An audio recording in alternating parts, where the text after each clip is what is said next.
The Galaxy S4 is one of the most popular used phones on the entire market. But why is that? Well, it's got a great screen, a decent camera, a removable battery, and it's so cheap. So hey guys, my name's Ryan Thomas with Failtech, and this is why you should buy the Galaxy S4 in 2018 and beyond. Right, so let's start with design. This is one of its worst points.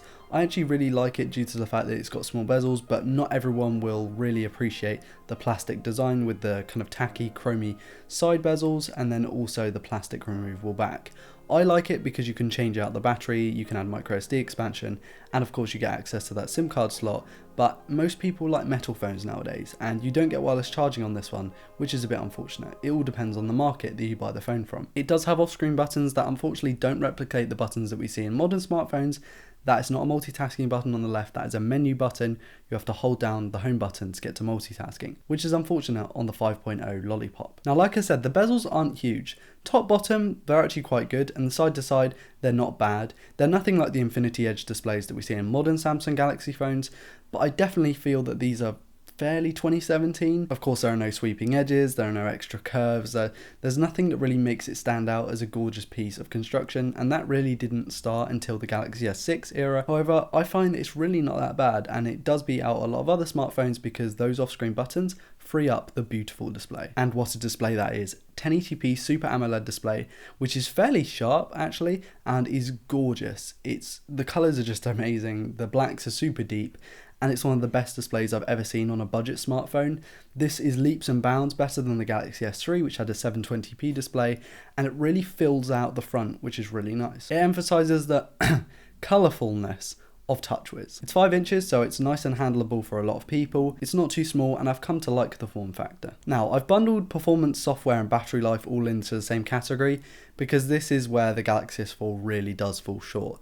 Performance isn't too bad as long as you're not heavily using the device. It's really one of those things where you kind of need to use it as if it was just a casual smartphone and you're not a power user.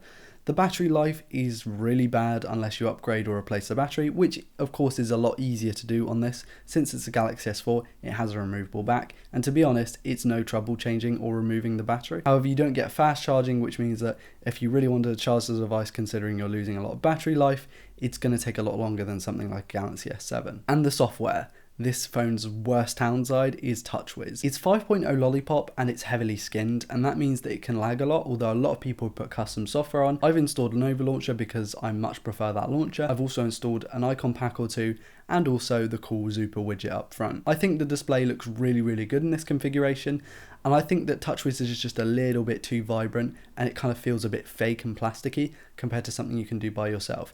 But this just shows that even on an old phone like this, you can easily customize it, even if you do have to change app permissions. We've come a long way since way back in the Galaxy S4's days, and I'm so glad that Samsung is doing a lot better software than they were doing back then. And just to accentuate how bad the battery life is, please, whatever you do, replace the battery when you first get the phone. You can get them for like £4 or £5 off Amazon, and you can even get extended battery backs, which is what I had with my first S4, and it makes the world of difference, trust me. The rear camera is kind of average actually. It's a 13 megapixel sensor that can shoot 1080p video at 30 FPS. Now, by no means is that a great camera, but it's not bad. It's fairly sharp, and if you get it in the right conditions, it can produce some alright images. Also, like I showed in a couple of other videos, you can just put external lenses on and really change the phone up. So you don't need multiple cameras on a phone to make it really different. You don't get optical image stabilization, which is unfortunate. However, like I said, it's not going to be a low light monster. Get it in the right conditions and you can get some good photos of friends, family,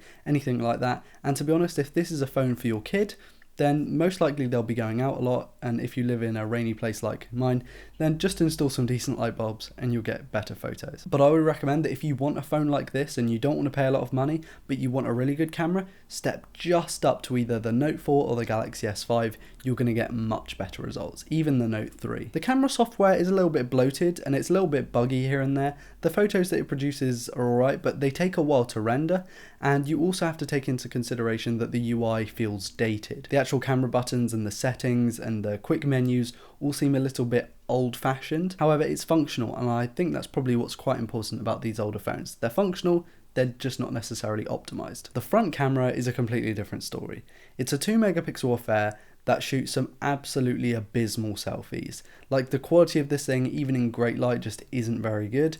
And if you're really into your selfies, then switch phone up. Even go past the Galaxy S5. Go to maybe even the S7 or S8 if you want something like that. However, I feel like if you're just a casual selfie taker like me, like you take one maybe once in a blue moon, it's not bad.